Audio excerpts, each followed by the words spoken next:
Indexing is the most common technique to speed up database read operations. If you have a large dataset and if the database is not indexed properly, your app can be painfully slow. Let's start with the Wikipedia definition. A data structure that improves the speed of data retrieval at the cost of extra writes and storage. Boring, accurate, moving on. Indexing is like putting bookmarks in a big book. With bookmarks, you can find pages faster instead of flipping through every page. When you add bookmarks, you might mark chapters, specific pages, or the page you last read. Similarly, in a database, we create indexes mostly on specific fields. For example, the default indexed field in MongoDB is always _ID, but you can choose to index another field like name or type. When indexed, data is sorted in a spatial way, making data read a lot faster. This technique of making specific attribute the index of the database is called database indexing. Okay, so what's the benefit of that? Suppose you have to find the name Michael Scott from this database. This query result shows that the DB engine had to go through 255 documents to find it.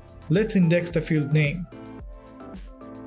We are using this method to check the analytics of the query. The result shows that it just had to look through one document. Before indexing, the DB engine went through every document, which is called call scan, and after indexing, the DB made an optimized B tree based on the name field called index scan. So index scan offers a much better time complexity compared to the time complexity of call scan. Remember, indexing is a write-heavy process. It makes reads faster. But if your application writes a lot, those writes will slow down.